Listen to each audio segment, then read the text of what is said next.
ready in 5, 4, 3, 2. Yeah. Hey, yeah. Where my mom's at? Where my mom's wearing thongs, hitting bongs at? Raising kids, cleaning shits, need a long nap. Where my mom's at? Where My Mom's At podcast with Christina P. I have 2 glasses, one for far and one for near.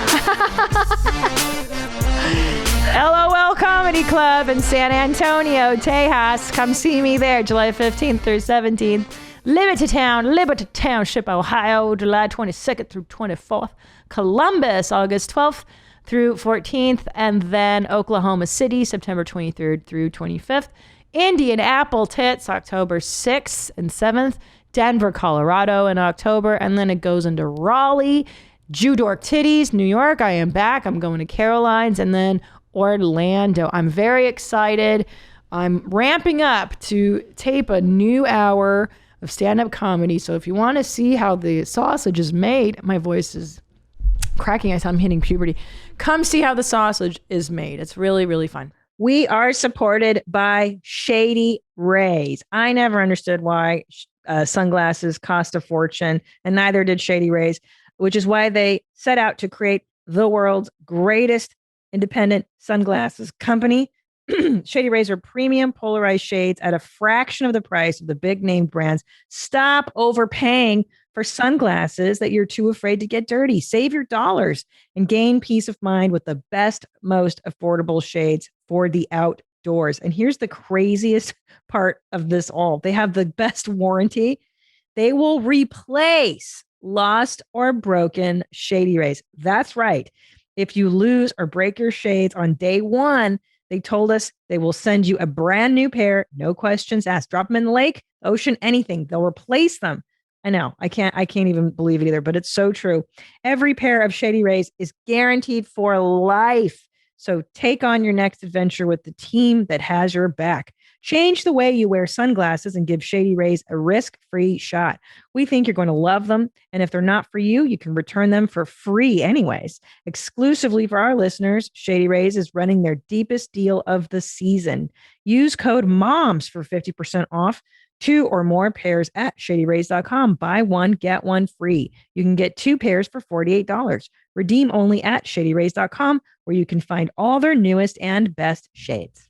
Now, with me, I mean, what an honor. This woman. I would say, you know, there are hardworking people in show business. Don't hype me up too much. No, you're the hardest working woman in show business. Not only do you have a very successful podcast with your partner, Bobby Lee, but you live and take care of Bobby Lee. That is a job. That is might be, you know, Mike Rowe should interview me. Yeah. You know, the dirtiest job. Yeah. He should come into our home. Tiger Belly. Yes. You guys, how long have you been doing Tiger Belly for now? I think 6 years now. Yeah. You guys are great together. I'm still horrible at it. No, you're not. No, I think I think we all have grown as podcasters. It's an art form and you learn and grow over the years. But mostly I think everyone is, why that podcast works on so many levels is like the stakes between you and Bobby being an actual real life couple. And we want the reality show, Khalyla, Bobby Lee. What the fuck goes on a day-to-day basis? How do you maintain him? There's no way. You can't wrangle that boy. He's his own kind of demon, I think. Like honestly, he's like a demon baby. But you just let go and let God. That's the one. You cannot try and micromanage or control somebody like that. No. It's either just radical acceptance or get the fuck out. Wow. Yeah, I think in any relationship there has to be acceptance. You can't control. You can't. It's just, it gets in the way of, well, here's the thing. I shouldn't really shit talk him as much as I think that's my default because that's what I do with him on Tiger Belly. Well, so I poke and prod. It's fun. It's fun. Yeah, but I'm obsessed with him. You know this. Like I can't describe it. I'm like, what is this thing? Like I'm tethered to him more than just I I've never met anyone like him. No, he's just- one of a kind. Just when I think I've figured him out, like he just surprises me with pooing in the back of our Prius. You know what I mean? Like, Right, things where right. I'm like, who are you? Who made you? Right. How did you become this way? Aren't you Asian? Don't you have shame? Right. That's supposed to be a big part of the culture. Is Yeah. shame, and he doesn't have. Have some shame. Yeah. He doesn't have it. He doesn't have it. I agree with you. When I remember the first thing I learned about Bobby where I was like, oh, he's not like anybody else, is his glue habit. Where, does he still do this? Glue thumbs. He's a glue artist. And this is one of the things that I really like. Tell people what it is. So when we were younger, we used to do the glue hands, glue thumbs, glue fingers, right? You put Elmer's glue. Elmer's glue, and you let it dry, and then you try to peel it off in one piece without breaking them apart. Such a good challenge, yeah. Right. I mean, I loved it. It was one of my favorite childhood hobbies. So when I met him, I was super excited about that part. Yeah. I was like, you do what? Yeah. Because I used to do this thing in elementary where I would show him all the different ways I did it, and he would show me all the different ways he did it. Wow. But he puts 8 layers on. Wow. And so he's like this on plane rides everywhere. He brings the glue on the plane and people are looking. And so he puts 8 layers on, and it's so thick, but when it comes out, he then makes it sort of these little statues we have at home, and then he puts stickers and designs them, and fan giveaway. That is the grossest thing I've ever heard. And how does he get away with it on planes? You'd be surprised what he gets away with on planes. I think he's smoked in every single flight he's been on. Cigarettes? Who knows? I don't know. Like because he's a small Asian guy. He's very inconspicuous, you know. Totally. He's cute looking. Yeah, he can get away with murder because no one's going to think that guy is. Yeah, that's why when we were, like, for instance, when we were in high school, my best friend was a short Korean girl who was a Bible thumper. We had her jack so much shit for us from Sephora. She would just swipe a whole... Yes. And no one would suspect her. I know She what would you're just talking walk about. out. I know what you're talking about. I had a friend in Catholic school who was such a good girl, and we had these bake sales every now and then, and same thing, she'd go up and just sticky fingers, she would swipe everything at the bake sale, and nobody thought the good Christian girl does that. And she would always say that. She's like, you have to look like you know what you're doing, or that you have to look like you're not doing anything wrong. Like, it's totally, yes, of course I should steal this pen. Like, it's a mindset thing. But that's also a face thing. I look like a thief. You like, think so? Yeah. Yeah. I look like, especially in high school, I was from the hood. Yeah. Like I was a full-blown Chola. Yeah. Oh, I love cholas. Wait, I know you do. Where'd you grow up? Well, I came here to America when I was 15. Wow. And with dreams of going to a white school like Sweet Valley, because that's all I read growing up. I was like, Sweet Valley, like Elizabeth and Jessica, the twins. Yeah. And when I came here, so we lied about our address because we lived in the hood, in the snake pits. Yeah. And we lied about our address, and then La Cuyana High School found out. No. They were like, out you go, bitches. And so we ended up at Blair High School, which was a predominantly like Black and Latino school, which was the biggest blessing in disguise. That school was it made me who I am today. Right. Like, I didn't belong in La Cuyana. La Cuyana's pretty good school. It's a good school, and they had a great swim team. But did I learn to jump bitches there? Yeah. No, I didn't. And to do your makeup, like I see you still have some fresh ass eyeliner. My eyeliner. Yo, like those skills come from being a chola. Eh? And I dated cholos. You did? Oh my God. Girl, tell me. Now let me tell you, I love cholas and cholo culture. It's so Angelino. Like this is 100%, I feel like, just Angelino. The romance of the cholo. Like, oh God, I can't even describe it. I daydream. I tell Bobby, it's like, you leave me, I'm back to the hood. I'm back to my roots. Because I feel like I was the first like true Rachel Dolezal. Yeah. When I came here. What do they call it? It's racial. Come on, in the gender swap. Racial appropriation. Yeah, something like that. Yeah, but go ahead. Yeah. Yeah, but I did full on Chola cultural appropriation, and I really should. But when I first came here, I was too fobby for the Asians. Fresh off the boat, for people who don't know that. Yeah, they're like, oh no, like you're actually from the Philippines. Like, that's so uncool. and then man. Did you speak the language? Yeah, I speak the language and everything. God. No. Did you speak English when you came? Oh, yeah. Okay, thank Yeah. you. Okay, so that's an advantage. And so, but the Mexicans in my school, they were like, "You're one of us, girl. Come this way." Yeah, and then I just went to quinceañeras. Like I made out with everyone's uncles. Yeah, dog. I would ride bikes with my cholo boyfriend. A lowrider bicycle. Lowriders. Yeah, girl. And I would get into fights. I was scrappy. Did the girls hide razor blades in their hair? I don't know. I think that my time passed the razor blade time. Gotcha. Yeah. That was the earlier. Yeah. The earlier Late version. 80s. Yeah. But the romance. I mean, I love how they listen to oldies. I have a playlist called Veteranos. I'm so well versed on Art Laboe and all the Art Laboe and the oldies. Okay, so for those of you who don't know, Art Laboe would do these. Is it Sunday shout outs? I think it was Sunday. It was like a Sunday night. And he would do these shout outs. They were like specifically for basically cholos in prison. Yeah. And they'd be like, this next song goes out to baby girl. Well, my name was Lix. Say it again, but say Lix. Okay, this next song goes out to Lix. Your boy, what is his name? Puppet was my dude. Yeah.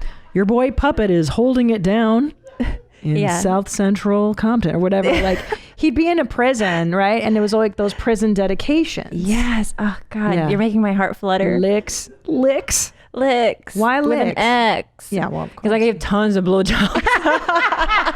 I couldn't stop sucking dick. It was unfortunate. Like I was really cocky immigrant. I was like, my niceness is not working. I just started blowing everyone. But that's the brilliance of like Cholo and Chola nicknames too. They're like, hey, like you're fucking all mean and shit. We'll call you the devil. Like you're Diablo. Like it's always like, oh, she give blowjobs. Her name is Lix. Lix. So how did you start giving BJs when you landed in the U.S. or were you doing that in the Philippines? Took a while. No. I came here really prudish. Didn't shave my legs. Very straight edge. Like I was in the Philippine national team. Like I was supposed to be this like racehorse that came to America and just like made it to the Olympics. You're kidding. I did not. You were a runner? No, a swimmer. A swimmer? Yeah. Mm-hmm. And that's why you guys came over? Yeah, I was supposed to continue on my path to the Olympic Games. And then I ended up, and that's why La Cañada was supposed to be the school for us because they had such a great swim team, and that did not happen. I ended up going to Blair High School, but my sister and I took Blair High School like a no name too. We won like California state championships. So you did. So you ended up swimming, and you made them a success. Yes. Wow. Yeah. See, this is why I wanted you on the show, because I feel like Bobby takes all the attention on Tiger Belly, and we never get to know your story. I mean, you're so interesting. I didn't know you came here at 15. I mean, that had to have been devastating to land in the U.S. And like, you thought you were going to La Cañada. That's a whole different thing. And at that time, the internet wasn't in like full bloom, right? So my only idea of America, I thought America was just one giant land and everything was sort of just like the same from east to west. So when I first came here, my only reference was we revered whiteness. The only time I saw maybe like black kids my age was in the movie Dangerous Minds. Like that was my only reference for it. Right. So you don't know the culture. But I think a lot of people who aren't from the US like don't, like in Hungary, they're like, I have friends there who are like, oh, do you know black people?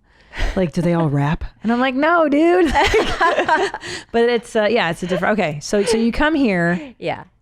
And so I was very straight edged. And then I was miserable. Like no boys would talk to me. I had retainers, big gums.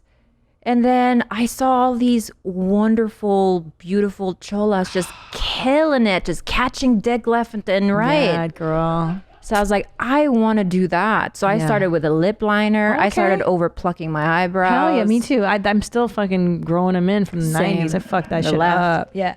Wait, so hold on. What kind of did you do, like the black eyeliner with black the red? Lip liner. Same, because goth girls and cholas have the same makeup, and a lot of people don't realize that. Yeah, we're crossover culture. Totally. And I love cholas. They always defended me when I used to get into fights with fucking black chicks. But anyway, you don't understand, but like LA public school, is like fucking.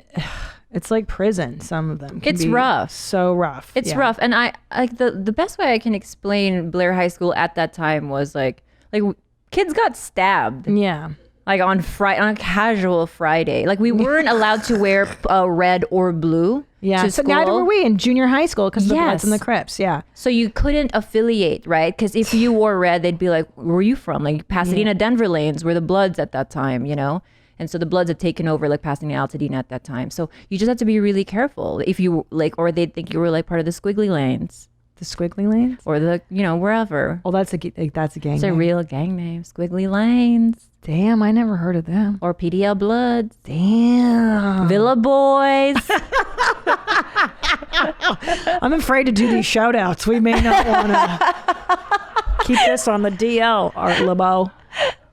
Yeah. But my Chola boyfriends were loyal, sweet, tender lovers. Yeah. Like I fantasize. And one of them actually called me from prison. Well, he got out of prison not too long ago. Yeah. What was his name? His name was Victor. He goes by Victor. Puppet. Oh, I'm your puppet. I love that song. It's a good one. I know.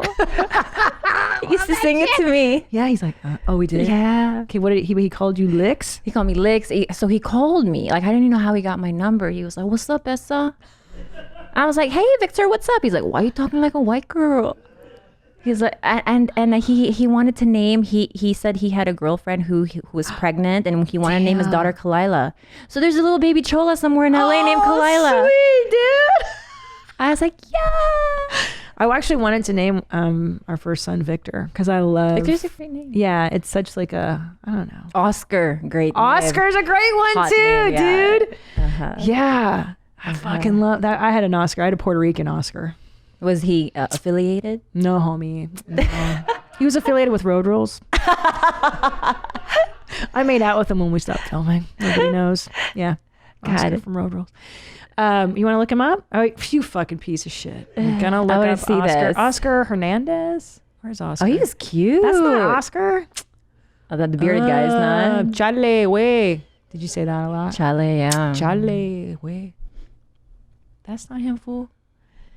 That is not Oscar Hernandez. Okay, bye. But that guy's my type. That's my I type. love my fatties. I like Chunky. No, but is it Hernandez? I don't remember his last name. Oscar Road Rules. Maybe he. He was the cruise, the season where they went on a semester at sea. I think. Shit, I don't know. This is like 20 years ago. You're asking me. Nobody's asking me. Is that Oscar? Is that guy right there? No, Road Rules 8 right there. Semester at sea. That's not him with I don't think so. Maybe I'm wrong. That was Yes. Dude, I don't know. Oscar. It was Oscar from. That boy's name is Yes, and he was cute as shit too. I'm your puppet. All right, well, this is pointless. This is going nowhere. Remember that song "Summertime" in the LBC? Summertime. You know? We're rocking on the what that was? No, on the LBC. Close enough. Yeah, close enough. You know, it just occurred to me that I'm turning 45 and Tom and I met when I was 28. So we've been banging for almost 20 years. And the reason it stays fresh and awesome in part is because of adamandeve.com. Real talk. Ladies, you want to keep it together? You want to keep your love life spicy? adamandeve.com. And they've got tons of free stuff. Free stuff to spice up your bedroom is even better. Select almost any one item for 50% off. And then Adam and Eve loads on the free stuff. Enter offer code WMMA at checkout and get 10 tantalizing free gifts. A sexy item for him, a special gift for her, and a third item you'll both enjoy. And 6 free spicy movies plus free shipping. That's WMMA. WMMA offer code WMMA at checkout at adamandeve.com. We are supported by Apostrophe. Fun fact, most home remedies and over-the-counter acne products don't work. And even worse, they can really damage your skin. I mean, man, I wish I had Apostrophe growing up as a teenager because Lord knows toothpaste does not work on your zits. Apostrophe is a prescription skincare company that offers science-backed oral and topical medications that are clinically proven to help clear acne. Apostrophe connects you with a board certified dermatologist who will create a personalized treatment plan that is perfectly tailored to your unique skin. You simply fill out Apostrophe's online quiz about your skin goals and medical history, then snap a few selfies and your dermatologist will create your customized treatment plan. Apostrophe treats acne, and they can also help you hit your other skincare goals like reducing redness, wrinkles, and even dark spots. We have a special deal for our audience. Save $15 off your first visit with a board certified dermatologist at apostrophe.com/WMMA when you use our code WMMA. This code is only available to our listeners. To get started, just go to apostrophe.com/WMMA and click begin visit. Then use our code WMMA and sign up, and you'll get $15 off your dermatology visit. That's apostrophe.com/WMMA and use that code WMMA to get your dermatology visit and save $15. And we thank Apostrophe for sponsoring the podcast. So hold on. So he called you, Puppet called you from prison, and he's like, oh yeah. And he's like, I got this girl pregnant. And were you bummed out that he got some other girl pregnant, or were you used to that at that point? Like, did you think you and Puppet were exclusive? No, Puppet and I broke up well before he got locked up. And I was really sad that he got locked up because I remembered him as being just the sweetest dude. So I was just like, what kind of bullshit did you get into? Yeah. Like, you were the loveliest person to me. All the Cholo boys were like the sweetest. They love their moms. They were nice. They're just so nice. They love camping. Yeah. They love to camp. Cholos love to camp. Like, if you go to like San Bernardino campsites, it's all the Cholos. They're just blasting their oldies. They're oldies, homie. Oh God. What about what was another thing they like? They like oldies. No, I can't. My brain is fucking fried. So anyway, so you dated Cholos. Was there a serious love of your life in high school? Yeah. Who was your number one? Oh, there's too many to count. So you really blew your way through America. Well, yeah, I really did. And I do remember this Puerto Rican guy named Gary. Ugh, Gary. I know, but he was from New York. But when I first came here, he had such a thick, he's from the Bronx. I love So he had a really thick accent. So I was like, oh God, this is so exciting. But I blew him so much and I could not get him to like me. Oh my gosh. I blew him in the back of like chemistry class. What? I was an A student, and we had Mr. Holt was our substitute teacher. And he didn't even ask me. I was like, hey, do you want to? I was just so desperate for attention because I was a fucking, as Annie Letterman puts it, I was a refugee. Yeah. And I think that age too, unless your mama tells you, and I don't know what your relationship was with your mom, like unless somebody tells you, because my mother was very explicit. She's like, sex is not the same as love. The man, he's fucking you, but he may not love you. The man has to love you before you have sex with him. So I was like, oh, okay. So I was so afraid of having sex with someone who didn't love me that I was like, oh God, I can't be this promiscuous person. God, you're so lucky you got that. I think so. Was your mom so Filipina that she was like? She was just so. It's not like sex wasn't talked about, because I feel like a lot of my Filipina aunts were kind of floozies. Like they were, so it was talked about. It's a very matriarchal family. But when we came to America, she was going through a lot of her own shit as well, because she was a really young mom with a really old dad. So my parents had a 36-year age gap. What? So when we came to America, she was still in her, late 30s. And my dad was already in his 70s and like dying. Wow. And so she still had a very raging vagina, you know what I mean? And so she was sort of trying to sort out she said, where the fuck am I? And she didn't have time to emotionally or like take care of her own daughters at that time, I think. So no, we didn't get the sex talk. So you're running the streets and that's how you were out blowing Puppet. I mean, like I was doing nudes when nudes weren't even a thing. Like I was like, do you have a Polaroid camera? Take a picture of me like that. It's so dumb. Well, I mean, but also totally understandable. Like, I think my parents too checked out when I was like 13. It was like, they were like, well, you're a grown up. You're fucking on your own now. And from then on, I was just out. And I was like, well, I guess I'm an adult now. Like, yeah. And it wasn't sexual from like I had a boyfriend steady through high school, but it was like rebelling, like drugs and stealing shit and going to nightclubs and failing out of school and blah, like all that. So, it's just when your parents tap out. Yeah, I think my parents definitely didn't have my back there, but it was still, I cringe now. I can't believe I made it out alive. Yeah. The type of shit that I would pull in high school was really like, it's scary. If my kid ever did that, I'd be just a fucking mess. Like I would try and hitch rides anywhere because I didn't have a car. I had a bus pass and I was like, my outfit is too cute for the MTA today. So like any car that would stop, I'd be like, yeah, I need to go here. And I would just take rides. What? So fucking dumb. And was that acceptable in the Philippines? Yeah, like maybe. Safer there? Like, did you assume? I never feel unsafe in the Philippines. Yeah. And I think maybe I was almost too cocky for an immigrant. I came in here just like a bulldozer, like guns blazing. I want to get all the boys. And it backfired. I lost myself in high school. By the time I was a senior, I was so depressed. I was trying to kill myself. Yeah, me too. You were suicidal too? Yeah, super suicidal. See, I think I also think there's something in the immigrant experience too, because I think you and I there's some. I came to this place when I was 4, so I had that advantage. But like, it's hard enough being a teenage girl, and then you add on like immigrating to a new country, a whole new culture, and then add on a mother who, like you said, was just trying to figure her own life out, and then a father who's just kind of too old to really be involved.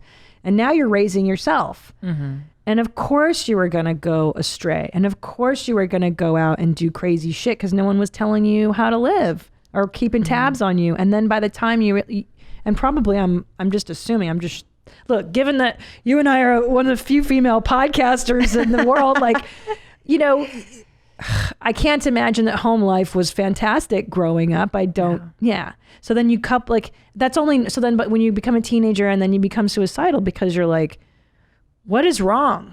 Is it me? Is it them? Something's wrong. I'm sad. You almost live in this, for me, it was like an identity limbo where, you wanted so badly to acclimate to what you thought was an American teenager, but you had immigrant parents and, there was just a big disconnect there that I couldn't reconcile with as a teen. Plus my hormones were raging. And so I could not stop trying to kill myself. And really sad story is that, everyone thinks of this American dream. Like when I came, I'd never been sadder than those first 4 years in America. Like there was nothing dreamy about first coming here. Every single adult let me down, including even when I tried to kill myself the last time, because I did it 3 times. And I was locked up in Torrance, and one of the counselors there got my number and we ended up dating after. And I was 17. Like that type of shit that I didn't know was wrong then, because I was a dumb kid. So stuff like that happened a lot. But that guy preyed on you. Thank God for Dr. Drew though. Yeah. Because he was my lifeline. Really? All throughout high school. Like the fact that he explained promiscuity and what that usually comes from. Yeah. Like it's not your fault. You were reacting. It was a normal reaction to an abnormal childhood. I'm guessing. And I was molested as a child. So hearing him say that and explain it, I was like, oh boy, like if it wasn't for Dr. Drew, I would have been a very dead teenager. Yeah. Yeah. Well, that's the thing is that you, especially when you go through it, something like this, especially as a teenager, you're so messed up and your only people to reach out to are people your own age who are just going through their own stuff and who can't really help you. And then usually the grown-ups around you are just as fucked up too. Same in my experience was like, well, I'm really depressed. I think something's wrong. And then I had 4 parents because they had remarried and I had step and they were all fucked up. Yeah. So like, it was like asking for help with retarded people. And then of course you know what I mean? You just spiral further and further. And until someone explains it to you, like, no, Khalyla, you're the normal one. You're having a normal reaction to an abnormal situation. Yeah. And you had to deal with so much so young. Gosh. Barely got out of there. Barely got out of there. Shout out to my cholos. They got me through Hey, it. same here. I thank the Chola community, like, because I went to public school. Where did you go to school? So I went to Portola Junior High in the Valley, and that was like, But the Valley is rough. yo, right? And same thing, immigrant parents, like they did not know. And here I am, like this cute little blonde girl, but like I didn't know shit. And same thing, you couldn't wear red or blue. It was just like, there are fights every fucking lunch and break, what nutrition break they call that shit. And I was like, this is prison, dude. Like, where am I? This is fucking prison. So I would get into fights with black chicks, like in the locker room. There was like a gang of black girls, and they used to fuck with me, and I'd fuck back with them. And anyway, the Cholas came to my defense. The Cholas were on my side. So it's like prison, you know. You're like, you click up, homie, with your allies or whatever. So the Cholas taught me how to smoke cigarettes. Yeah. When I was 13, this girl, Chola, she taught me how to smoke cigarettes. They taught me about oldies and romance and how to fucking talk some shit. So thank God for the Cholas. Yeah, my friend, I was really smart. I was very strategic in who I clicked up with, because one of my friends her name's Topacio, but she was a boxer, and she was a competitive boxer. And so I just knew to ally myself with her. Like, as soon as she was my friend, nobody fucks with you. Yeah. That's right. The minute you get fucking hooked up, yeah. But they don't fuck with you. But all throughout high school, I was called the face queen. Like that was my reputation. The face queen. I was so afraid to even show my face, like in the Tri-City area, like around there, because I think that's all they associated me with. Yeah. But you were working out some serious. That again, like that. You were working out your shit. You were working out some trauma. All the while trying to still be a competitive swimmer. You know what I mean? So it was it was weird, man. And that's how I got a full ride to college. My grades were so jacked up. Like by senior year, my history teacher, who's my stepdad now, he's been with my mom for a long time. But he was like, let me just take over all of your classes. You're not gonna fucking graduate. And so he let my sit in his classroom, get all my shit done. I basically had like homeschool in his classroom. It's awesome. And a lot of teachers, my other teacher, my English teacher, like they banded together and they were like, this girl is, she's really smart. We know she's smart. Like, let's help her out because she's really having some difficulty. Oh, Khalyla, it makes me cry. Like I relate, because I think like I was that girl too in high school. Like I was such a fuck up, and you're just like, you just want to prove yourself to the world after that, because you're a high achiever. Like you were an athlete. Yeah. And same too. Like I felt like I was such a fucking loser. Like what was I doing in high school? I failed out, and I was like, imagine if we were both dead and our suicide plans panned out. I know. And it's not even your fault. It's just because your upbringing was nutty, you know? Like you're just reacting to some shit that's not even your fault. It's just a whirlwind. Like there's no such thing as finding your bearings. Like that feeling of feeling grounded when you're 2 feet on the ground. And like, when you're that depressed, everything just feels like it's just a whirlwind around you, you know? No, you can't even get out of it. Yeah. Like you feel hopeless, and you feel hopeless. Like, how do I get out of this? And you can't reach out because all the grown-ups are fuckheads and all the kids are going through their thing. It's a real. But you got put into an institution. Is that what you said? 3 times. Damn, shout out to BHCL Hamburg and Torrance. And did that help you? I mean, besides dating your caregiver later I found some really good friends there, but you know, it was a weird experience, but like you don't overthink a lot when you're in that position because you just want to fucking die, right? Yeah. And you find yourself here, and you know, now you're learning what a 5150 is. Like, what's a 5150? Yeah. And you know the word contraband, what AWOL means. Yeah. And but you know, I got a lot of therapy really young. That was the upside. That's huge. But I was forced into therapy very young. And so I was able to crawl my way out eventually and then date one of the counselors. See, I begged my parents to put me away. I begged them. I Yeah. was like, just fucking put me in a mental hospital. I think something's wrong with me. So instead they sent me to Catholic school. Oh God. Oh God. But I will say, Like my only regret in life, I don't have many regrets in life because I think I've fucking lived pretty hard. Like I've done shit.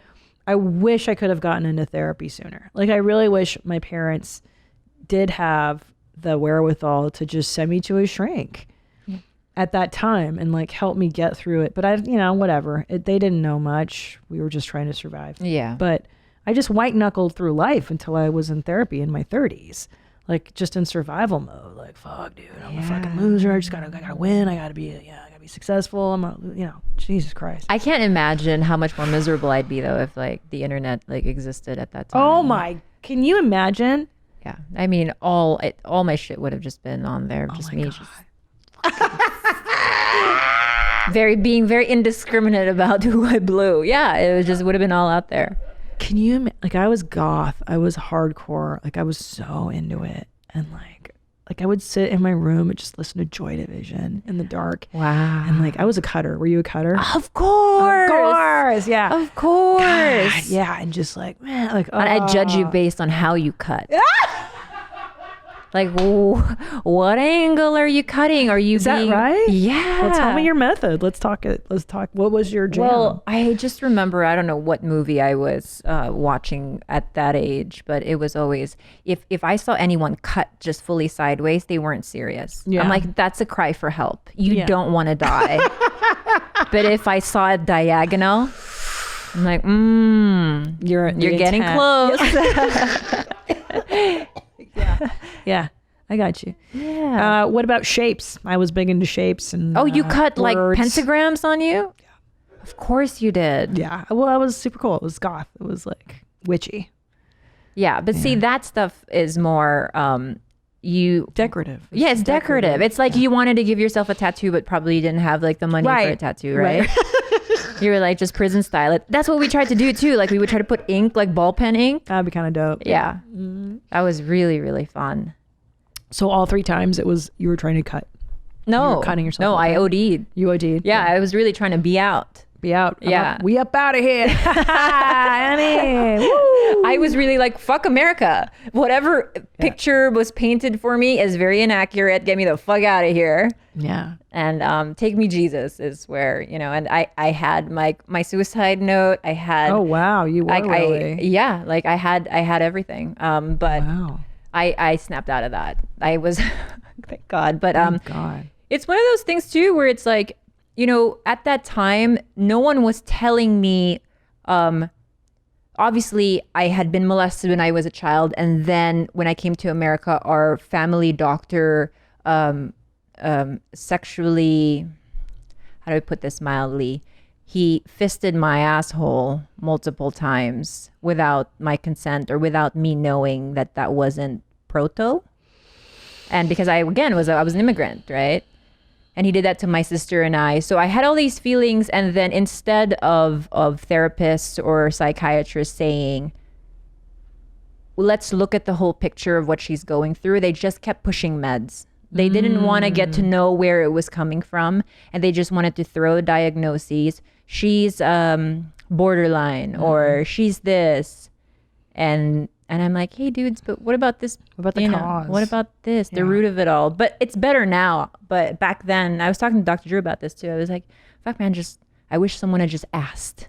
Yeah. Like, maybe it was a circumstantial thing, Yeah, that's, I guess, how old are you? You're 36. So yeah, you're almost a decade younger than me. Because like Prozac Nation came out in the 90s, I believe. And like that was new drugs. So I probably would have been medicated had it happened. Like that was my first med that I was on was Prozac. There you go. Prozac. Prozac. And then the next one was, oh God, I've been on them all. I've even been on antipsychotics. Yeah. I got real fat on antipsychotics. But shout out if you need them, take them. That's what I'm saying. I got really fluffy on them. You know what I do when I get home from life, when I step into my house? First thing I do, take off my bra, put on my Harper Wilde bralette. It is soft. It is buttery. Harper Wilde makes bras that put comfort first. Their collection of quality basics includes the base, a lightly lined everyday bra in a range of nudes that won't show through your shirt, and the Bliss, that's the one I like, a bralette that provides lift while feeling like a second skin. I'm telling you, until I discovered these bralettes, I was wearing my bra with underwire and it's so uncomfortable. And I love Harper Wilde. The fabric is so delicious and buttery. It feels so good on your skin. You can always count on buttery fabrics and thoughtful construction for all day comfort. Plus, with an easy interactive fit quiz, beautifully priced bundles, and free returns, they've made the act of shopping for bras painless too. Stay in your comfort zone. Go to harperwilde.com/WMMA today so you can get 20% off your first purchase, because the only thing better than a comfortable bra is getting a discount just for being a Where My Mom's At listener. That's 20% off at harperwilde.com/WMMA. harperwilde.com/WMMA. We are supported by Hooked on Phonics. Remember Hooked on Phonics in the 90s, that iconic commercial? Well, I mean, we all grew up with them. And now my little 5-year-old son, Ellis, is learning to read with Hooked on Phonics. It is such a great system. It really takes the kids, step by step. It starts with the letters and then sight words and eventually reading onto, pretty easy steps. It's just such a great system. Hooked on Phonics is the Learn to Read curriculum that uniquely combines an amazing app with hands-on learning materials shipped to your home every month. With Hooked on Phonics, you get unlimited access to their powerful reading app, along with the workbooks that give your child essential hands-on practice to reinforce the skills they're building in the app. Plus, you get storybooks written specifically to build your child's confidence and discussion questions to increase reading comprehension. Give your child the confidence that reading brings with Hooked on Phonics. Visit hookedonphonics.com/WMMA and receive your first month for just $1. That's hooked on PHONICS.com/WMMA to get your first month of Hooked on Phonics for just $1. hookedonphonics.com/WMMA. See, but the thing is, I've known you now for a few years, and my mother was a borderline, and I can attest that you're not a borderline. I get nothing off of you that is remotely. Well, they say now you're not supposed to diagnose young teens borderline, because I think every teenager with is. just the angst and the hormones is going to appear borderline. Yeah. But no, I'm not an impulsive person. No. I don't run hot, cold. No, you're consistent. If anything, you've been. And so that's one of, wow, you had a borderline mother. Yeah. Yeah, well, that explains why I was so nutty. By the time I was a teenager, I was just like, what is going on? My dad was an alcoholic. My mom was a borderline. So, and they divorced. So I lived alone with her, and then I'd bounce to him. He's an alcoholic. Did you have siblings? No, that was the problem. Oh, fuck, that's rough. Yeah. So then it's just my world. It was just my world. So I didn't know that they were weird until I was much older. Yeah, but you don't. Like, who knows their parents are weird? You don't. Like, even for me, it took me until I was 30 years old to look back and finally realize that my upbringing was atypical. Like, up until that point, I was like, everyone just lives this way. You do. You don't know any better. So you think that everybody has the same set of circumstances. Yeah. I still want to do like Al-Anon. I hear that's good, where you go and you talk to, I love talking to people about their trauma, because then it helps you go like, oh, you did that too? Like, even knowing that you were a cutter, like, oh yeah, me too. You tried to go, yeah, me too. Like, it's kind of cool, because someone listening to this is going to feel, I've had a lot of shame too about being a suicidal teenager and being out. And then you're like, wait a minute, but I was just coping with what cards were dealt me. That wasn't my fault. That was just my upbringing. Like, right. I'm not responsible for that shit. Right. And I was a kid. But anyway, if someone listening has guilt or shame around it, there's no need to. It should be discussed. Yeah. Because had there been this podcast when we were 14, 15, wouldn't you have loved to listen? It would have been so liberating for me to hear just anyone even, say anything that I could relate to. Yeah. But alas. But again, like I said, Dr. Drew. Dr. Drew. Lifeline. Patron saint. Love line. Lifeline to he was just the reason I can't say it enough. He's like literally the reason I'm alive. Yeah. I believe that. I think, he's such a good man, and he's a truly good human being. Yeah. I love him so much. Shout out to Dr. Drew. You're the best. You saved Khalyla. Thank God. So 3 attempts, and then now you're at, I know it's like you just want to get through high school. I remember that. And then But I have some great high school stories. Like, it's not that, you know what I mean? Like, it's not that it was all doom and gloom. There were like pockets of sunshine, of course, stuff like that. Of course, nothing's always. Yeah. Well, what you got, a Cholo boyfriend? I had many, but I jumped ship. Like I think between my junior year to senior year, I dated a very, very hot Asian guy who went to Harvard. What? Yeah, and I was his Chola girlfriend. No way. And he was like, yeah, because I would take those mall pictures with you know? And then I wrote a note in the back, and he had it in his Harvard dorm room. Smile now, cry later. Exactly. Did you write KIT, keep in touch. And but I always I still search. I always look at his Instagram. Yeah. So I was like, this guy was cool. He grew up super like privileged. You know, he drove an Audi, but like he wanted like dirty this. girl. He wanted this dirty girl. Yeah. And so was he tall? So tall. Yeah. He was 6'2". Damn, for Asian guy, that's good. Taiwanese, so hot. I had a Taiwanese. Oh, we talked about this. I had before Tom. I almost married a Taiwanese. Oh, he was Taiwanese? Yeah. Oh, I thought he was Korean in my head for some reason. I like the food. Yeah, a lot. I Taiwanese wish. men are hot. Yeah, they are. They're tall. Yeah. Yeah. And That he had could thick be. legs. I look at his Instagram now and he's still hot. See? Could have been, bro. I know. And then said you got Bobby Lee. He's exactly the same. Yeah. 6'2". He's pocket-sized a version of that guy. Compact. Compact. So that could have been you. So what does he do for a living? I think he's the god of Taiwan, honestly. Damn. Like when I don't want to give too much information No, away that's true. but he's like a businessman and he has like owns clubs there and stuff. Damn. And I remember in the beginning of COVID, he was like, hey, like get out of there, man. It's just a mess. Like come to Taiwan. And I looked over at Bobby. My life could take a really drastic turn right now.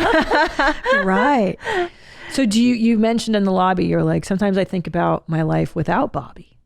I mean, isn't that something everyone thinks, like the Yes. opposite side of what life could look All the like? time. But I do it in a panic abandonment way where I'm like, oh my God, if my husband died now, I'd have to get on the apps.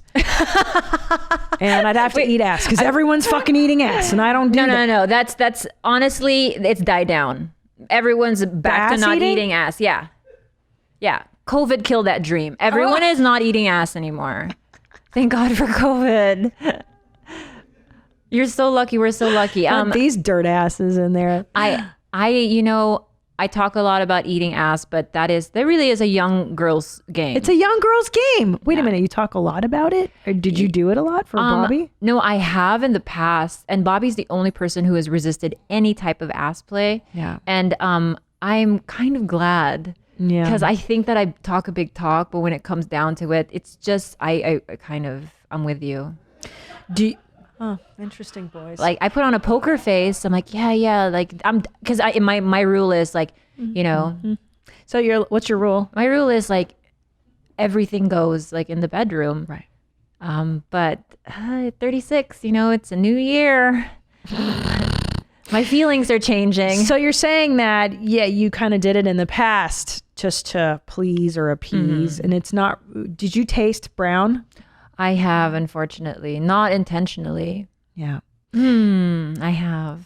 And is there a way to not taste brown? Because these boys are trying to tell me that if they clean up enough, if they shower it up enough, you won't taste the You brown. know, I had a friend and she wasn't dating. She was seeing this CEO and he would come to LA like twice a month and he would just Uber her over just so he didn't want to make out. He didn't want to have sex just so he could go on all fours and she would just eat his butt. Yeah. And she said that he had it down to a science because that was his thing. Like he just loved getting his ass ate out. Yeah. So it was very, very shiny. It was a shiny asshole. But it sounds like you're talking about an atypical male. I mean, this is a type A personality. Highly successful, immaculate male. Yeah. I mean, this is not your average Bobby Lee You're or right. Tom Segura. I mean, This is American Psycho. Yeah. Right? Yeah. He's impeccable with everything. Yeah. Including his asshole. Yeah, that's rare for anybody, really. Yeah, I guess Bobby, thankfully, he's Korean, so I don't think he has like Hairless. apocrine glands. Like he doesn't smell in his armpits or anything like that. That is the good thing about dating Asian men. They don't smell. But who the fuck taught him how to wipe? Dear God, needs to be in prison. Because I think I learned this for the first time. I think he was on his podcast, and he was like, yeah, I wipe back to front. Like, oh my God, I've been down there for 8 years. Oh, back to front. Back to front. That means he's getting shit on his beanbag. I know, and I've been eating the shit on that beanbag. It's really just... And you haven't been getting sick? I've been chronically ill for a long time. I actually have digestive issues. Well, there you go. Talk to Dr. Drew. He could probably prescribe an antibiotic. You've got parasites or something. Something. Or just a giant, like, 30-foot tapeworm. For sure. Mm-hmm. For sure. At least. Mm-hmm. So walk me through this. So okay, you and I get out of high school. Yeah. Just white knuckling through that experience, and we're out of the house, right? You're out of your parents' house, I'm assuming. You go away to school. Mm-hmm. Where do you go to school? UNLV. I got a full ride. Congratulations. That's huge, by the way. It was just, I got so lucky because I swam fast. I was a fast swimmer, thank God. What a blessing in the skies, as they say, that you were a fast swimmer and that was your talent, and you could... I mean, a full ride is like a maze. That's, and then, so were you better off once you were out of your... No, it came crashing down. I forced to redshirt the year, got fucked on NCAA credits, and made the Olympics but didn't go. It was really sad. It was really just God. Like my entire life was just one letdown after another. And then all the while, like I think my second year of college, my dad finally passed away. Oh, which is really sad, but also it's like the man was so old. Yeah. You know, and yeah. But yeah, I don't say that, and like I don't remember his death as something being like completely sad. I remember his dying as being sad. Yeah. His death being sort of like feeling like a relief at that time. Because it had been so long. He had been sick for so long. But it was weird. Like I remember my best friend, like, because we were by him, like, when he was taking his last breath. Oh, but God. Even in that moment, I just knew that something in me was wrong. Because my sister, my mom, and I, like, I don't know we were giggling. And my best friend, my Korean best friend, had never seen, like, a sick body before. And my dad's foot was sort of, like, gangrenous at that point. Yeah. And I remember she was just, I don't know what she was thinking. But this is why we were laughing. But she was crying, but she was like petting his black foot. And I got in my periphery as I was just watching my dad take his last breath. I see this tiny little Asian girl just petting my dad's black foot. And I just like erupted in laughter. Like, what are you doing? What the fuck are you doing? Yeah, don't touch that. I wouldn't want to touch that either. I know. Yeah. But yeah, there's just man. There's weird tiny things like that where I'm like, my life is a fucking dark comedy. Yeah. And I don't want to see it as some, I don't want to feel defeatist about it anymore. No. Yeah. No, because it made you, it got you to Bobby, to a happy place. You guys have been together for 8 years. That's an amazing accomplishment. You guys have a very successful podcast. It made you an interesting person. Yeah. And you have a lot of good things to share and to help other people. Like, dude, no. So why do you turn down the Olympics? What happened? When does this happen? My dad just died. Oh, so you were just fucked. It's so traumatic. But I qualified. It was just the whole thing. It's too much. Yeah, it was too much for you. Yeah.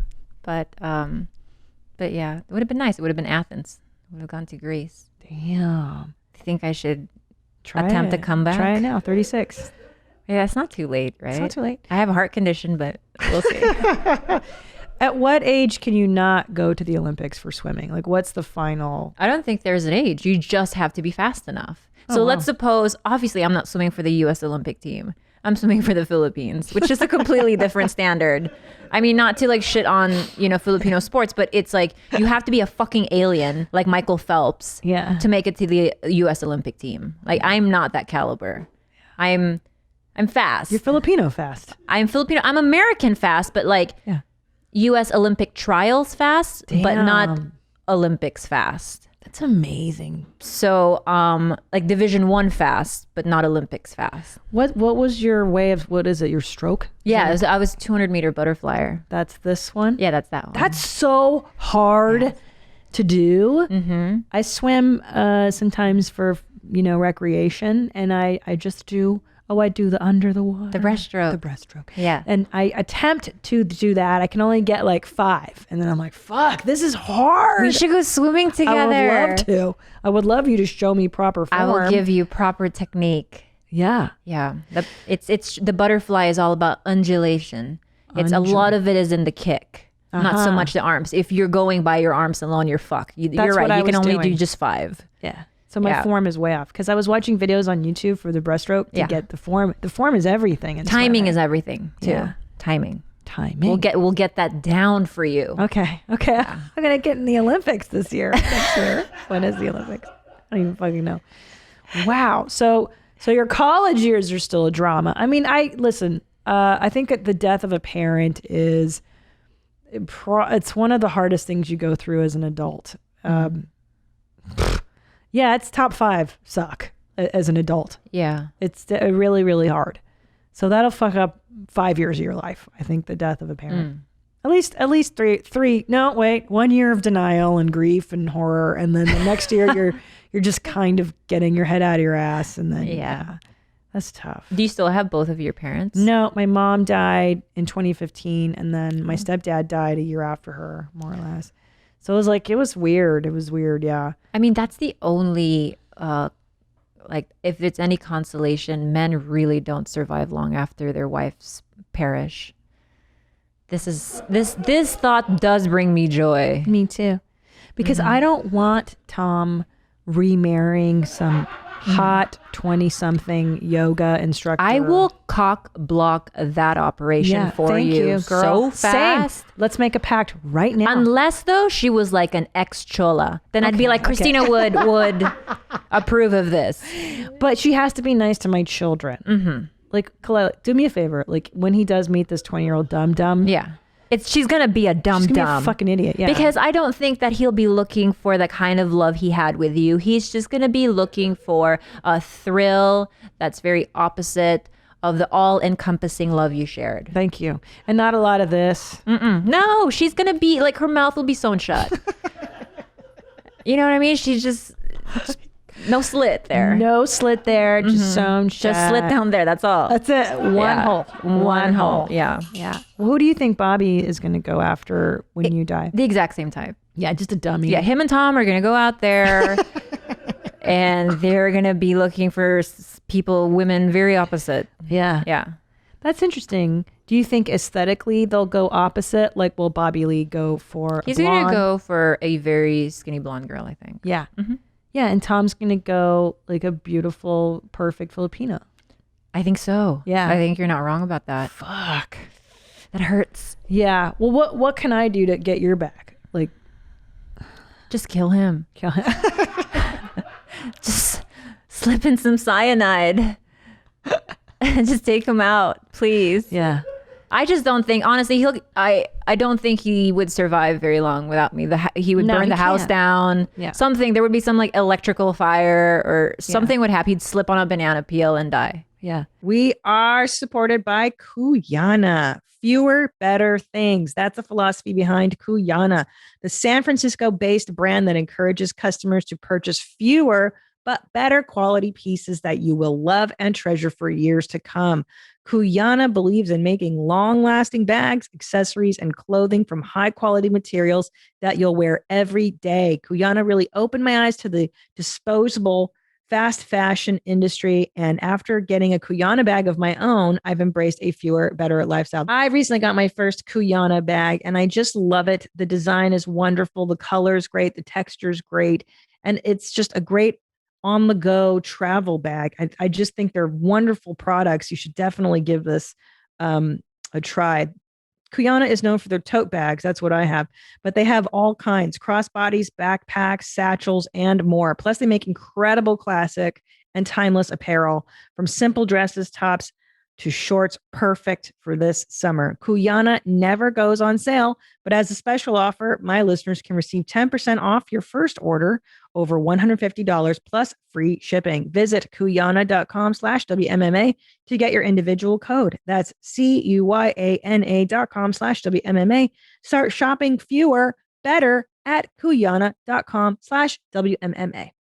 We are supported by Monk Pack. Healthy snacks have a bad reputation, and let's be honest, most do not taste very good. They don't fill you up, and they certainly don't satisfy your cravings. But we're supported by Monk Pack, who makes snacks that taste like our favorite sugary treats, but with 1 gram of sugar or less. That's right. Monk Pack keto, nut, and seed bars contain 1 gram of sugar or less, 2 to 3 grams of net carbs, and they're only 150 calories. They're super good if you're on a keto lifestyle. I keep them in the car when I'm traveling in my purse, and they taste so good. Monk Pack keto, nut, and seed bars. I'm obsessed with these bars, and I probably eat them more than I should. To make sure I'm always fully stocked, I sign up. I get a subscription for my favorite flavs, which saves me 10% off every order and ships them to me automatically. Try it for yourself and you'll see. And we have a special deal for our listeners. Get 20% off your first purchase of any Monk Pack product by visiting monkpack.com and entering our code WMMA at checkout. And Monk Pack is so confident in their product, it's backed with a 100% satisfaction guarantee. So if you don't like it for any reason, they'll exchange the product or refund your money, whichever you prefer. To get started, just go to monkpack.com. That's MUNKPACK.com and select any product. Then enter the code WMMA at checkout to save 20% off your purchase. Monk Pack, delicious, nutritious food you can count on. We thank them for sponsoring the podcast. Yeah, because you and I are very bonded to our partners. I think that way. I think I don't get close to many people. I have a really hard time with true intimacy and feelings and stuff. I don't do that very well. But like the ones I do bond to, like my husband is just, he's like, I'm like you, where I'm like, I'm obsessed. Like yeah. I like his quirks. I monitor them. I write them down for the podcast. I like watching him have battles in his head where he's like he fights with people, and I like to notice things about him. Yeah. He amuses me. Same. Endlessly. Yeah. Same. That's Bobby. He's so fucking weird. It's just the entertainment is endless. And even when I'm really upset with him and I just like we're having the biggest fight, he's so good at baiting me back in with something really silly and light. Gets you back in. Something my parents could never do. Like he's able to console me in ways that I never thought I needed. Oh, that's neat. And I really like that. So please kill him if I go out. You got it. I can't have him share that kind of like, okay, here's the thing. It makes me really sad because I think very few people really know who Bobby is. Of course. And I'd be really sad if someone else really knew who he was. Yeah, because that's your guys' inner sanctum. Yeah. Well, she'd be too dumb to really kind of figure that out, right? Would never fucking go there. Yeah. And he wouldn't let it. I don't think he would, because you guys have a special bond. Mm-hmm. And I think he really loves you and adores you and gets it, that you're just it. Yeah. I hope so. He's gonna, who knows? Maybe he's, hanging out with a Hungarian hottie. No, they're pigs. They're all eating sausage, have bad skin.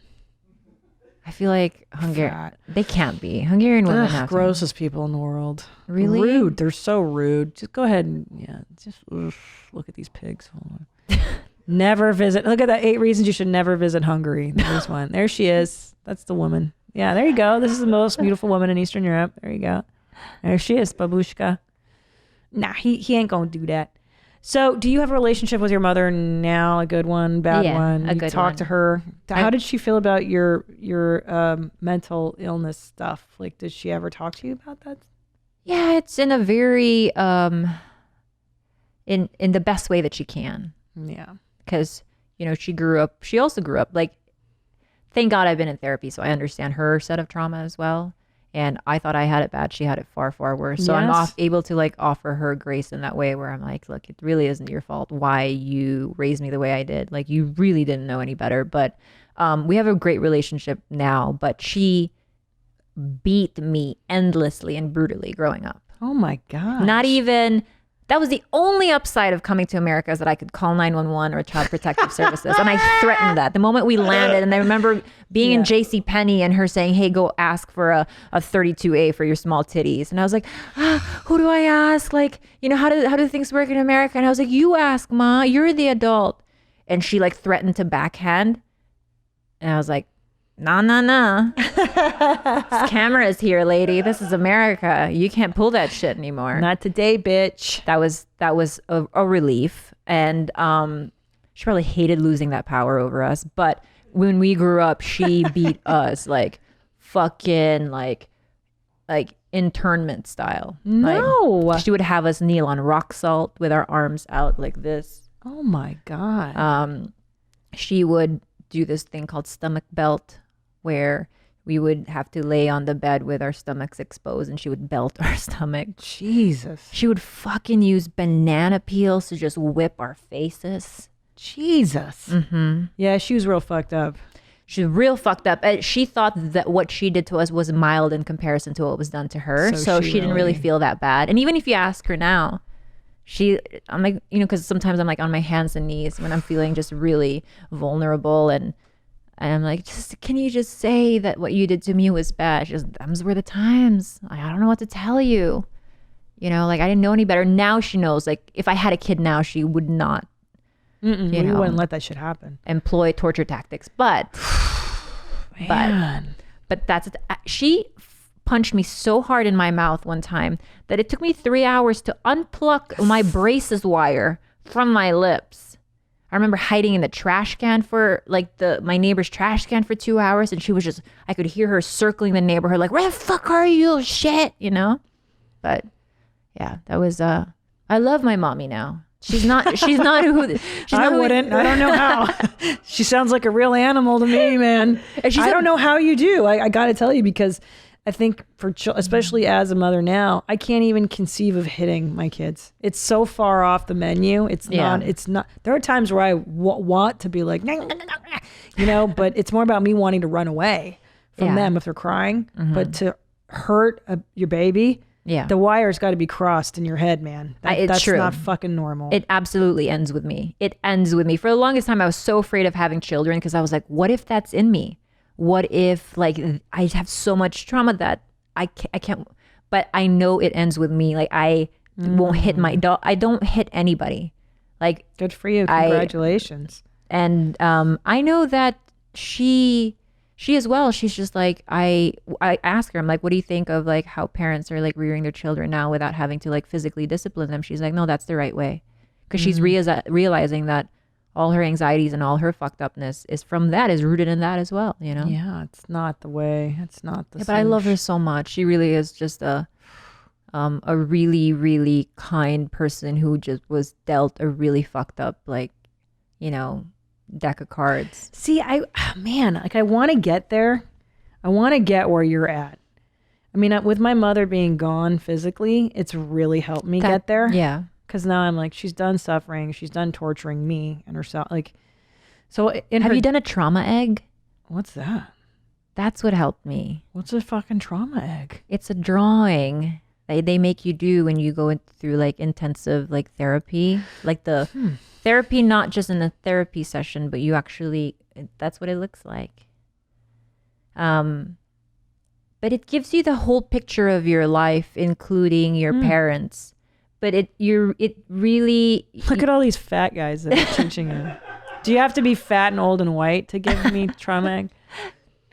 But it helped me get there with my mother. Yeah, much faster than I probably would have, because when you're a victim of something, it's hard to see that your perpetrator was also a victim. Oh yeah, that's what I'm saying. When you're like, I love my mommy. I don't know if I'll ever let myself have like total. Do you have totally tender feelings for her? Totally. Wow. Yeah. Totally. Like she brushes my hair for 2 hours. I make her tuck me into bed. Oh, well, that's because she's alive and she can do those things. Well, that's what I was going to say for you. Like, well, and it sounds like she's turned a corner where she's had some sort of thing where she understands that it was wrong, or that she shouldn't beat children now. Yeah, now. But she still thinks what she did for you was okay. She forgives herself because she's actually far further along than me, because she's able to forgive even the bad parts of herself. She's not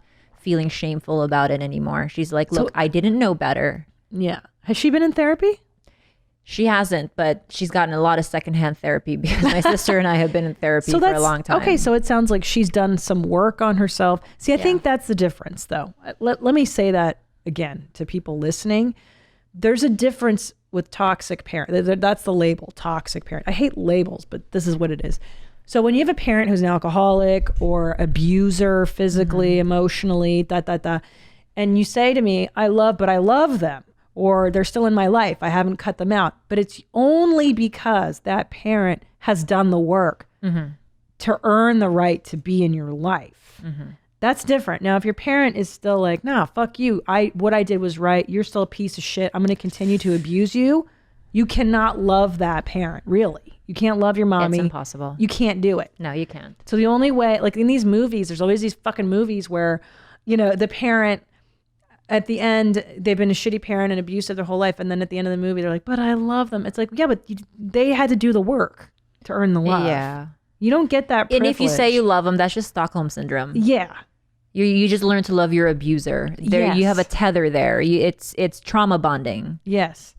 Because with my children, like I put in the work and the love, and I get the right to have a relationship with them. Yeah. Like that's, dude. But anyway, but yes, it ends with us, Khalyla. It ends with us. 1000%. 1000%. Do you know it takes 3 generations to resolve trauma? That's what they say. It? So like your mom might be, you're third, because if your mom was abused, which are my parents were, because they're foreigners too. So first generation is like your grandparents. Second is your mommy and your daddy. And then now you're number 3. So you're going to end the cycle. It takes 3 generations. So you and I are like the first ones to be in America. We're not even American born, which I know. But we're going to, maybe if you guys have children, then they'll be the first. Yeah, they'll be the first. And then you fucking hopefully put an end to this nonsense. I know, but then it's like years from now, will we look back and be like, yeah, that was the right way to parent? What, to beat people? No, like to, like I'm not a parent, so I can't judge like parenting styles and stuff. But you do see parents go a little bit too far with just, their kid can do no wrong. Oh yeah, that's abusive too. Yeah, in a way. You're not disciplining them. Yeah, so like the opposite of not hitting, basically. Zero discipline. Or like he wants to pee there, he could pee there if he wants. Yeah. I'm like, all right. I do see as a Gen Xer, like some of it is a little too accepting of like, just be who they are. Just, it's like, no, you have to conform a little bit in society. Yeah. It's not always going to be about you and how you feel about shit. Life isn't about that. Yeah. If you want to be successful, if you want to be a fucking loser, go ahead. Yeah. Be you. You suck. What if you suck? I don't know. So you get out of college. You're finally, when do you like correct the ship? You know what I'm saying? Like you're still kind of fucked up in college. Did you graduate from school? Yeah, it took a while. But Good. yeah, I graduated. I got my nursing degree. Congratulations. And God, I'm still correcting. I'm still course correcting. Yeah. Even now, like gosh, I don't know. I'll decide if I want this part cut out. But Sure. even up until like yesterday, like I was in therapy and I was crying and she was, it was always in a nice way sort of considered amongst therapists that I might be on the spectrum. Oh, really? I don't get that at all. And tiny, like, because I have like sensory issues. Like I have a lot of like weird sensory things that like I don't necessarily like talk about. But again, it was talked about yesterday, and the conversation was more like, I realized that you're very tied to the idea that all of your sweating and your poor coping and A, B, C, D, and E is from your trauma. But, it's worth considering also the other side of it, which is that you are like maybe neurodiverse or maybe an HSP, which is like a highly sensitive person. Yeah, HSP. yeah, so I was like, have I had this little fucking self-awareness that I didn't know that, you know, my quirks might actually be not from being beat my whole life, and that I was born this way. I think that's wonderful.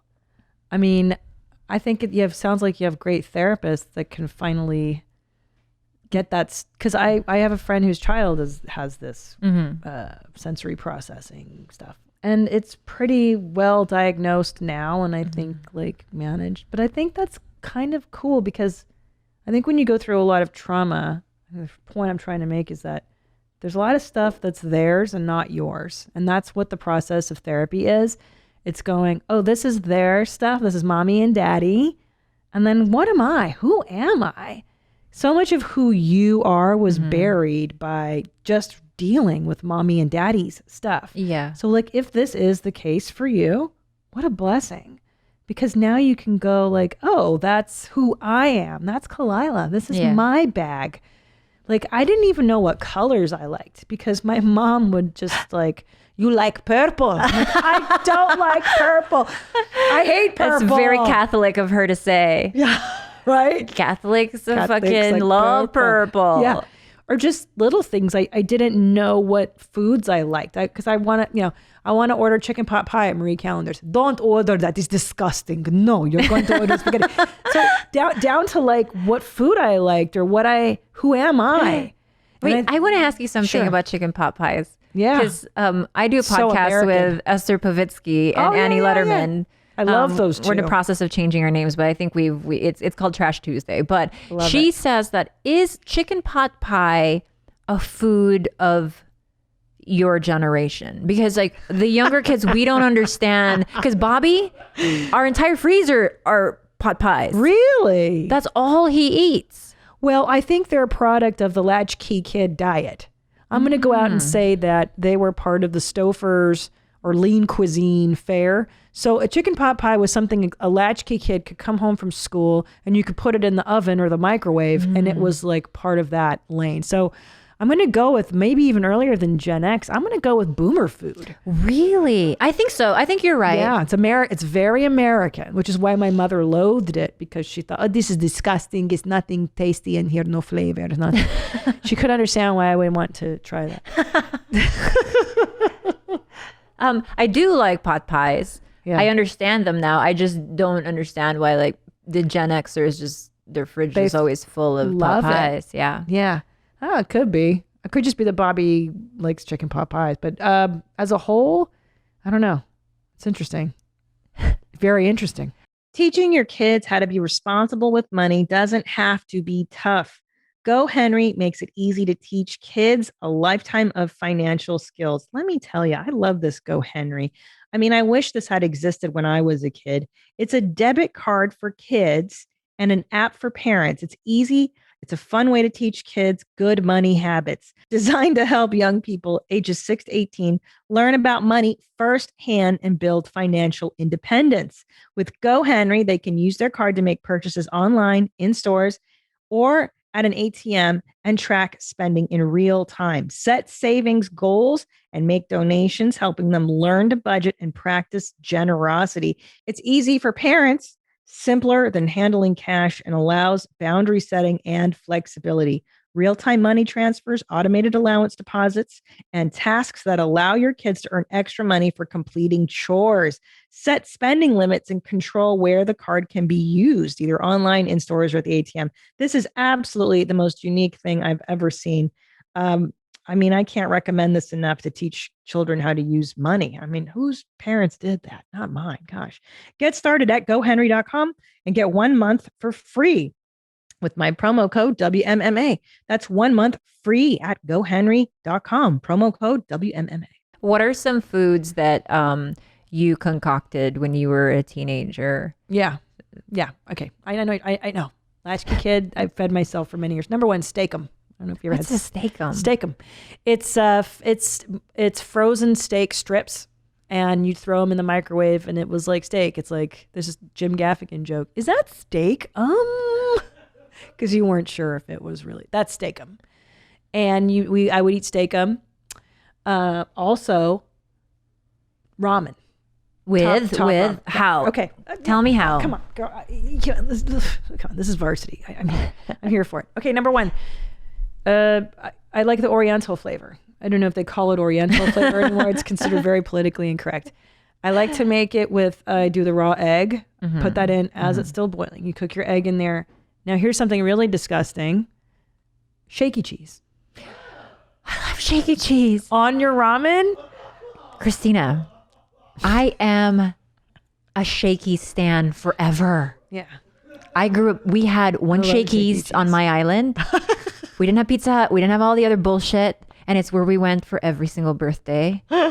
So shaky cheese is very close to my heart. Me too. But what brand are you interested in? Oh, wait, there's different brands? Girl, there's only one brand. In my mind, it's Kraft. Oh. Kraft shaky cheese. I thought we were talking about Shakey's pizza cheese. Oh, sorry. Wow, way to fucking crush my dreams. Well, try this kind if you're into that. But I love this stuff so much. I love this I shit. still eat this stuff. So do I. Yeah. But I know what you're talking about because their shaky cheese is in the kind that the restaurant seals. So some dirty server's hand went into. Yeah. But was it hard or was it the packets? They had both. Yeah. But this stuff I'm very much into. Yeah. What's your ramen style? My ramen style is I never keep I don't like it runny, so I like only the flavor and then kind of sort of like a dry ramen, I guess you could say. But you cook the noodles. I cook the noodles, but I just take away all like the water, the juice. I'm not big on a lot of juice either, which is really, Well, here's what I have a problem with Gen Zers because they have this like TikTok where it's like, this is how you make, this is a fucking ramen hack. I'm like, we've been doing that. Yeah, we've been done ramen hacking, bitch. We've added even 8 more ingredients than that. Stupid. And like, I know I've seen those talks and they're like, you could cut up onions and put chives in there or some shit. I'm like, bitch, nobody's fucking doing it. First of all, if you have chives in your fridge, why the fuck are you eating ramen noodles? Like, that means you must have other shit in your fridge. They have tarragon and saffron. Fuck out of here with that. Tired of their shit. Fuck out of here. I take it one step up. Go ahead. Just plain white sticky rice. I love sticky rice is different than just regular rice. Very different. You can't have the long grain white rice. No. That sticky separates. rice, do you talking about the kind that you put in the leaf? You can it's close to sushi rice. I love where it sushi packs well, right? And then you put a lot of bit of butter, a little salt, and then you just eat it with ketchup. It's the best. Nadav, tell Khalyla how you saw me eating my white rice. Yeah, you put ketchup on it. Like an animal. It's the best. Immigrant, I love baby. you so much. Immigrant This style. is how it's supposed to be done. Yes. Here's another hack I'll give you. Sure, go ahead. Just plain rice, vegetable oil, and soy sauce. I call it patis mantika. Oh, it gives you you don't even need protein or meat. It just gives you all the flavor profiles. I love that shit. It's so good. But I also too, I love a good Japanese sticky rice with just some soy sauce on that. Oh, but just try a little bit of oil next okay, time. I'll try it. Vegetable oil. Vegetable. Don't get the olive oil. It'll fuck up. It'll take over the whole. Too much flavors. No, wait. The Chinese do the wrapped. Right, with an egg inside and some meat. Yes. A party favorite too. Another poor man food. You take cream cheese and you take chili, like Hormel chili, and then you get shredded cheese on top and you stick it in the microwave. It's poor man nachos. The best. That sounds so because it is so good. So good. Fuck, I like that. Oh God, I miss those Are days. you hungry? Is that what we're talking? Yeah. It's getting close to dinner time. Let me do some Pajitsky effects because apropos our immigrant discussion, this is a lovely adjacent topic. Do we have any voicemail to do? Yeah. I love so let me explain these to Khalyla. This is where you realize you've been doing shit wrong your whole life because probably your immigrant ass parents did it that way and you just thought like, oh, there's no other way to do this. Yeah. Okay, go ahead. Here we go. Hey, Mommy, this is Alex from Boulder. I had a Pajitsky effect. So all my life I was told you have to turn the shower to the half cold, half warm, and wait for it to warm up. But then the other day I realized you can just turn it all the way to hot, and it gets hot a lot quicker, and then you can just adjust it cold accordingly instead of having to wait for both to warm up. I thank my immigrant parents for that, so that's fantastic. Keep them high and tight, man. You betcha I'm coming up in May. And did you know that, Trek? Wait, so he's saying, what is he saying? That you have to turn on the faucet and heat up the faucet to get the shower to get hot as well? So, no, sorry. What I understood it is when you're getting in the shower, Yeah. you turn on the hot and the cold. Is that what he said, Nadav? Yeah, and I think any in the room just learned this for the first time as well. But explain to Khalyla what this man was saying. So when you get into the shower, you know how, it's the faucet could be either on cold or hot, like the temperature of the actual shower. Mm-hmm. So this person was taught to put it in the middle of the hot and the cold and wait for it to get hot. When instead he could just start it off all the way Just hot, blast it, yeah. and then it gets hot faster. Yeah, which is interesting. Yeah, I blast it and then I go down. Wow, cold. y'all got some fancy pipes, because when I was growing up, you had to turn every single faucet on in the house, and my mom would say, you got to get the pipes going, because it would take so long for the water to get hot. But if other things were running as well, then you'd get there sooner. Right? Oh, that's because you probably had poor water circulation. Yeah, and when you would flush a toilet, then you'd burn, like you just scald your skin right off. Okay, I get it now. You get it? Yeah. Yeah. I got it. Annie, you're doing that? You're doing the middle ground? I mean, I still kind of don't, like, I'm going to test it when I get home, because I don't believe that there's no way that that's actually how that works. It gets hotter because you turn it more to the hot? Yeah. Oh my God, I didn't know. I dead ass did not know this. I feel stupid. So there's so many things on this show that I've been like, Do you guys know how to jungle flush in a pinch? what? What? I call it a jungle flush. Like if you're in someone's bathroom, you do a brown, and it's not flushing. Do you just walk out, or do you have tricks up your sleeve? I've got tricks, but go ahead. What are your tricks? Well, you'd have to get a bucket involved, and then you pour water in, and You don't pour. Oh, You dump, because it needs that fast pressure. fast. Yeah, it's a flick of the wrist. But then what if I can't find a bucket? Well, you can take, honestly, that's tricky. But if you you don't need a lot of water. You just need fast, high pressure. Right. Okay. Right. So even if you have like a tiny cup and you just pour it fast a couple times, it works. Okay. Or you can just fiddle with the back of fill the water back up, because you know how sometimes toilets don't fill up fast enough, and because it's a fucking old thing. Yeah. I just do my Filipino magic in the back. But jungle flush is very, very crucial. I think that's a life skill that Gen Zers will unfortunately not learn, and they're doomed. Well, because I have shit at a party, and then you flush, and then the water comes back up, and it's mortifying. It's just, what can I do if the water comes back up, though? You just pray to God. You're fucked. You just have to run out the window. Yeah, it's a little different. That's not good. Do we have another voicemail, Mommy? Hey, Cassandra, this is Ray in Missouri, and I have a Pashitsky effect for you. It's currently Wednesday, and my dog is literally out of food, and I just keep stressing out over it. Like, God, can you wait till the weekend so I can go to Sam's Club and get him more dog food? And then it just hit me. I can literally go to Sam's Club whenever the fuck I need to. I don't have to plan a weekend trip to Sam's Club to get him dog food. I don't know why I think I'm Miss Daisy and I need to plan a trip to Piggly Wiggly for Morgan Freeman to drive me there, but I can go at any point. Also, if I wasn't so talked, I could just remember the brand and model of his dog food and just order it on Chewy and have it sent straight to my door. That's what I do. Anyways, I'm an idiot. Piss on me, beat me, and you bet I'm coming up to Liberty Township. See you, Gene. That was a great sign off. Yes, you can have dog food sent directly to your doorstep. Yeah. You do that? Yeah. Yeah. That's a good one. That's a good hack. Of course. Yeah. But I like how he's like, I can't go to Sam's Club unless it's a weekend. Like, you have that in your head. Like, you can't break proto and go on a weeknight. It's so funny. Okay, here's a good one. When I was a kid, my parent took me to a fancy Italian restaurant and encouraged me to dip the bread in olive oil and balsamic vinegar.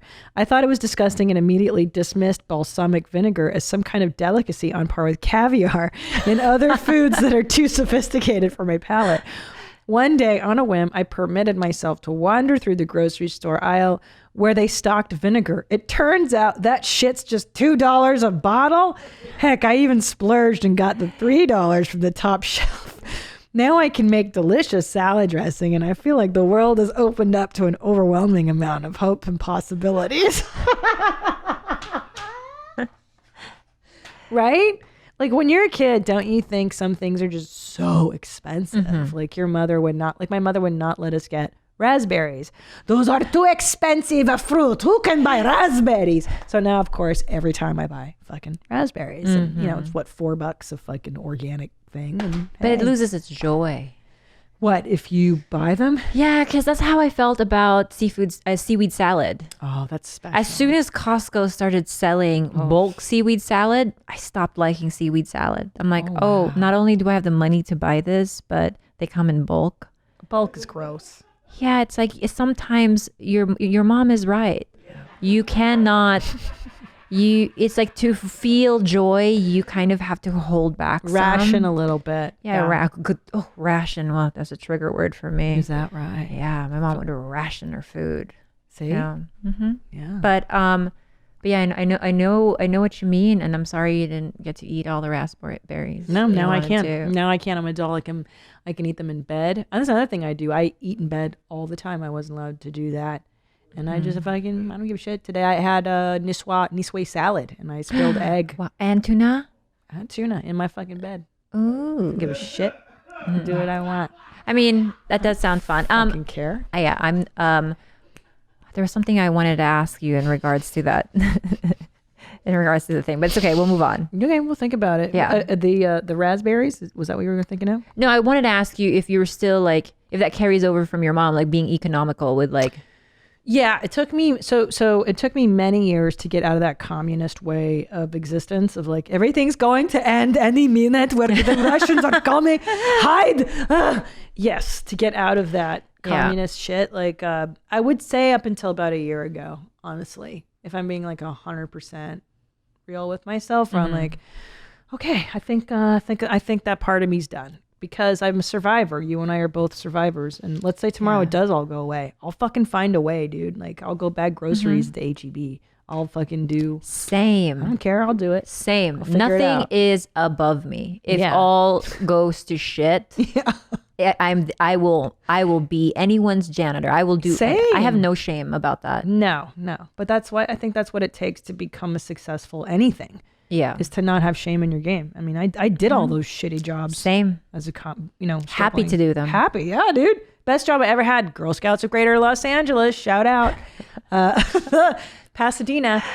One of the greatest jobs I did. I fucking did everything there, right? What did you do as a Girl Scout? I answered phones. I filed. I helped sell and stock that's cute. Girl Scout cookies. And That's really cute. It was fun. I sold parking for many years in a parking box and a booth. I worked at LA Fitness. That was my first job in America. That's cool. Passing out flyers, cleaning their bathrooms. The one in Pasadena, the one on Lake Avenue. Lake Avenue. That's a highly desirable location. Very nice. All the glass windows. I See know. everybody on the treadmill. Beautiful. All right, let's do one last Pajitsky effect. I'm so happy you're here, Khalyla. I really appreciate it. And I feel so happy to have gotten to know you more. You know, always with Bobby Lee taking center stage. It's about time. Thank you. Hi, Christineth. My husband actually Pajitsky affected me the other day when I was complaining about how I hated that I had to sprint from the coffee pot to the trash can when throwing away a used coffee filter so it wouldn't dribble all over the floor, or even where it's completely spilling my wet coffee grounds all over. My husband laughed and said, "Why don't you just pick it up from the plastic holder that the filter sits in so that doesn't happen?" I stood there paralyzed in disbelief that my husband had muttered such genius words to me. A few days later, I told him how well that hack had been working for me. He replied saying, "It's not a hack. It's literally just how you do it." Piss on me, beat me. Oh, I'm having chest pain. Did you know that you can not burn your fingers? And I always go for the dramatic route. Same. So I'm doing everything wrong, I think. If it's not like pure acrobatics, then it's not me. Like I have to. Yeah. Tom says I just use brute force, and that is like, okay, I'll give you a great example. My kids and I landed at LAX airport on Sunday, and I had to wait for the stroller. So my kids went ahead and they're getting their bags with the guy, whatever. And I fucking go to the baggage claim, and I'm like, motherfucker, where's the elevator? I gotta go to fucking baggage claim, bro. And I'm looking and I'm not fucking seeing it. So I'm like, whatever, dude. I put my stroller, big ass double stroller, on the escalator, and I just held that bitch down. I was like, what's up, homies? 818 till I die. Fuck you. But that's like my mentality. I'm like, I'm just gonna do it. Tell me I can't. I don't care. I have to agree though. I'd rather apologize. Like, I'm not looking, I work harder, unfortunately, not always smarter. I know that it's supposed to, that's not a good life, but that's how I am. I'm like, I just don't have common sense sometimes. Idiot, yeah. So I'm like, yeah, muscles. Yeah. Yeah. I'm an idiot in that, like, my comedy career, I probably could have done it easier, and I did it the absolute hardest way all the time. Like, I took all the shittiest hell gigs. Maybe that's like unknowingly self-flagellation though. Yes. Of course, at the time, it was like, I don't deserve to be a normal person. I'm going to do everything the hard way, of course. But hey, the benefit is that you the long route, the scenic route is where you learn the most, and you get really good at stuff, I think. Is it that scenic though? You know what I really hate is when people are like, what doesn't kill you makes you stronger. I'm better for it. Like, I didn't need to go through Yeah, I that. didn't either. I didn't. But let's do a fucking redo, please. Do you know how amazing I'd be? If you didn't have trauma? Yeah, I just think that, like, I was a good set of ingredients and just cooked wrong. I know. But imagine if you do have children, if you guys decide to, you can do that for your children. I hope Imagine so. the awesome DNA that they'll get from you and from you. And with Bobby, and you can watch that in action. It's pretty dope. I have to say, like, watching my kids now, I'm like, oh, you guys don't have to deal with the shit that I dealt with, and I just watch them grow, and like feel safe and have no anxiety that I did. Imagine feeling safe when we were. I have no idea what. Don't know what that's like. Or just feeling relaxed around my family of origin.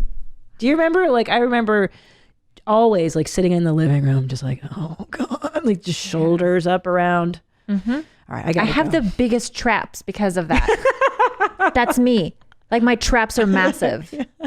Oh God, we're fucked. You got to come back and we could do a part 2 on this, because this is like, I love you so much. So listen to Tiger Belly, and then you're going to rename Bloodbath. Right now it's Bloodbath, but it's going to be... I think we've come to the agreement that it's probably going to be called Trash Tuesday. I love Trash Tuesday. I love it too. And I love Esther, and I love Annie, and I love you. So congratulations. That sounds like an amazing project. And that's it, mommies. Thank you for being here. Subscribe on the poop tubes.